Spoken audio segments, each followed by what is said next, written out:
بسم اللہ الرحمن الرحیم۔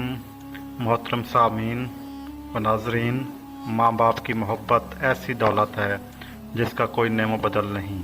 ان کے بغیر زندگی کا ہر رنگ بے رنگ لگتا ہے، ہر خوشی ادھوری محسوس ہوتی ہے۔ ماں کی ممتا ایک ایسی بے لوث محبت ہے جو صرف دنیا جانتی ہے، بدلے میں کچھ نہ مانگے، اور باپ کا سایہ ایک ایسا سائباں ہے جو اولاد کی ہر پریشانی، غم اور ہر خطرے کو اپنے سر لے لیتا ہے۔ ہم نے اپنی زندگی کے مختلف موڑ پر ماں باپ کی دعاؤں کی طاقت کو ضرور محسوس کیا ہوگا۔ ان کے چہرے کی مسکراہٹ، ان کے سجدوں کی آنسوں سے بھیگی پریشانیاں اور ان کی دعاؤں کی تاثیر ہمارے نصیب بدلنے والی ہوتی ہے۔ اللہ تعالیٰ نے قرآن مجید میں ماں باپ کے حقوق کو اپنے حقوق کے فوراً بعد بیان فرمایا۔ ترجمہ: اور تمہارے رب نے حکم دیا ہے کہ اس کے سوا کسی کی عبادت نہ کرو اور ماں باپ کے ساتھ حسن سلوک کرو۔ سورۃ الاسراء آیات 23۔ افسوس، ہم دنیا کی مصروفیات میں اتنا الجھ گئے ہیں کہ جن ہستیوں نے اپنی نیندیں، سکون اور اپنی جوانی ہماری خاطر قربان کی، آج وہ ہم سے صرف دعا اور ایصال ثواب کی امید رکھتے ہیں۔ اگر وہ دنیا سے جا چکے ہوں تو ان کے لیے ایصال ثواب سب سے بڑا تحفہ ہے۔ نبی کریم صلی اللہ علیہ وآلہ وسلم نے فرمایا، جب انسان مر جاتا ہے تو اس کے اعمال منقطع ہو جاتے ہیں سوائے 3 چیزوں کے: صدقہ جاریہ، علم نافع یا نیک اولاد جو اس کے لیے دعا کرے۔ صحیح مسلم۔ یہ حدیث ہمیں واضح طور پر سکھاتی ہے کہ مرنے کے بعد انسان کے اعمال رک جاتے ہیں، لیکن نیک اولاد کی دعا، صدقہ جاریہ اور مفید علم اس کے لیے جاری رہتے ہیں۔ آج ہم اپنے مرحومین ماں باپ کے لیے کیا کر رہے ہیں؟ کیا ہم نے کبھی بیٹھ کر ان کے لیے قرآن کی کوئی سورت تلاوت کی ہے؟ کیا ہم نے کبھی ان کے لیے صدقہ کیا ہے؟ اگر نہیں تو وقت آ گیا ہے کہ ہم یہ عمل شروع کریں۔ نبی کریم صلی اللہ علیہ وآلہ وسلم نے فرمایا کہ جو شخص سورۃ یاسین، سورۃ ملک اور سورۃ اخلاص پڑھ کر اپنے مرحومین ماں باپ یا رشتہ داروں کو ایصال ثواب کرے تو اللہ تعالیٰ ان پر سے قبر کے عذاب کو ہٹا دیتا ہے اور ان کی مغفرت فرما دیتا ہے اور جنت کی نوید دیتا ہے۔ سورۃ یاسین کو قرآن کا دل کہا جاتا ہے۔ نبی کریم صلی اللہ علیہ وآلہ وسلم نے فرمایا، ہر چیز کا دل ہوتا ہے اور قرآن کا دل یاسین ہے۔ جو اسے پڑھے گا اللہ اس کے لیے اجر لکھے گا، جسے وہ 10 بار قرآن مکمل کرے۔ جامعہ ترمذی۔ سورۃ الملک کے بارے میں نبی کریم صلی اللہ علیہ وآلہ وسلم نے فرمایا، یہ سورت قبر کے عذاب سے نجات دلانے والی ہے۔ جو شخص اسے ہر رات پڑھے گا اللہ اسے قبر کی تکلیف سے بچائے گا۔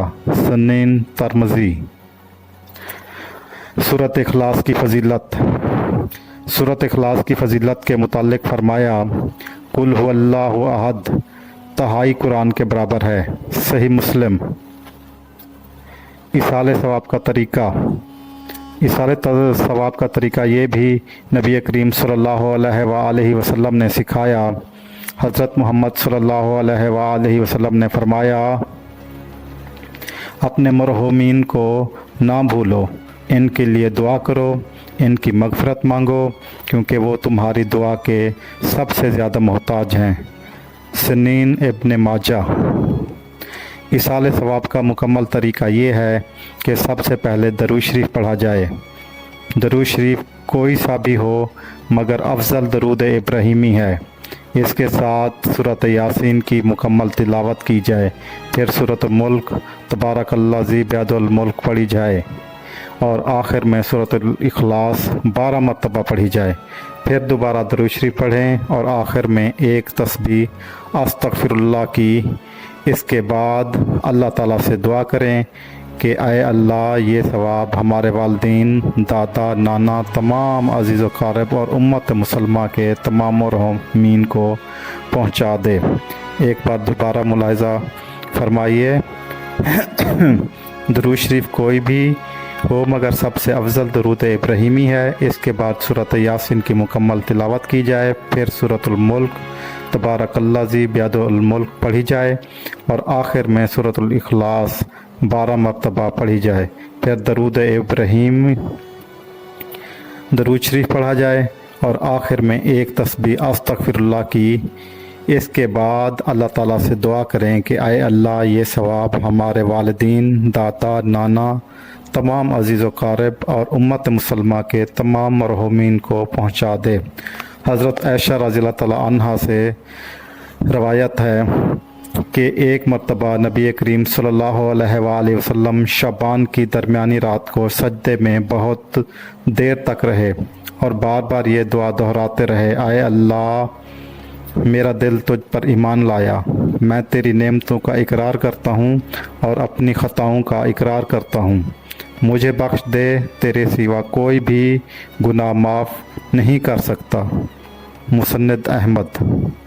ये वो रात थी जब हज़रत जिब्राईल अलैहिस्सलाम 3 मरतबा नाजिल हुए और हर बार ये खुशखबरी लाए कि अल्लाह ताला ने आप सल्लल्लाहु अलैहि वसल्लम की शफाअत पर आपकी उम्मत की मग़फ़िरत फरमा दी है, यहाँ तक कि पूरी उम्मत को बख्श दिया गया सिवाय इन लोगों के जिनके दरमियान नाजायज़ झगड़े हों। अल्लाह ने फरमाया वो ख़ुद इनके मामलात को दुरुस्त कर देगा और राज़ी करेगा।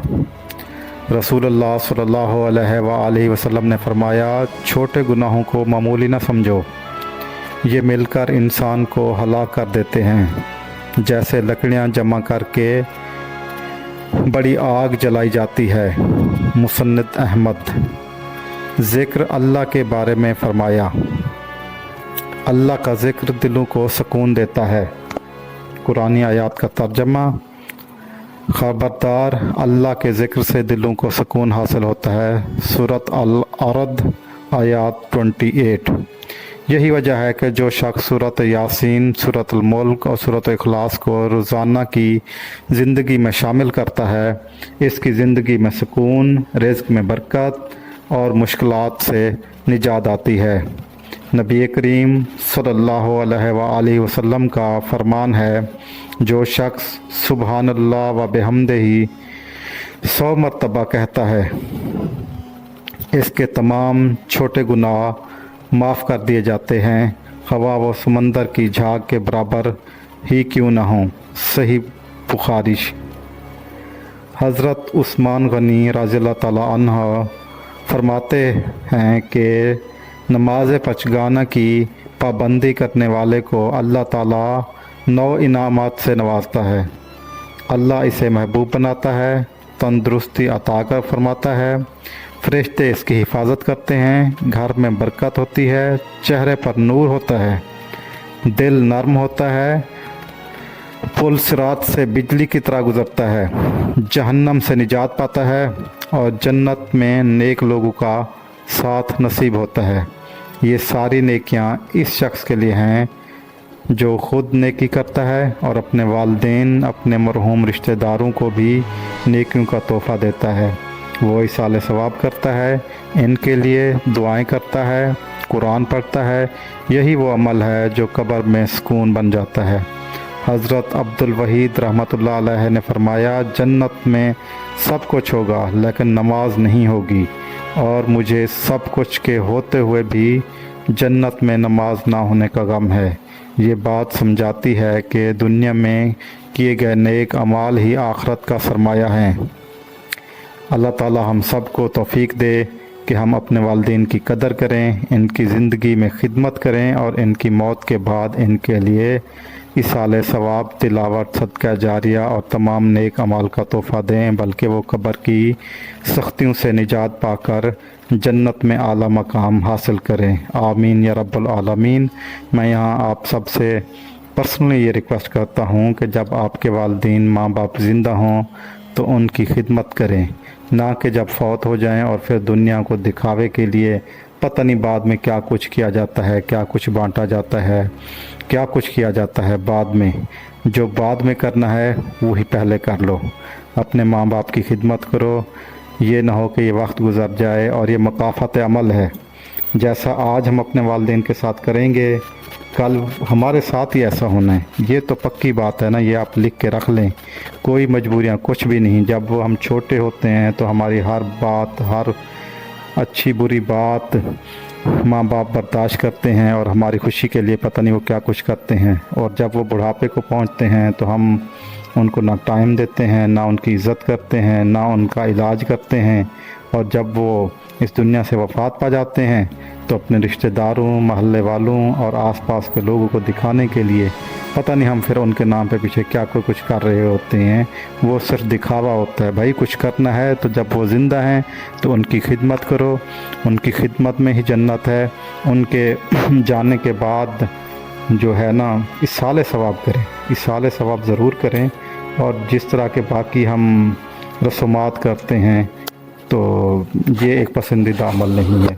जज़ाकल्लाह। अगर आपको आज की वीडियो अच्छी लगी है तो इसे लाइक करें, सब्सक्राइब करें, अपने दोस्तों के साथ शेयर करें और कमेंट्स में अल्लाह ताला के 99 नाम में से कोई एक नाम ज़रूर लिखें। जज़ाकल्लाह। अल्लाह हाफ़िज़।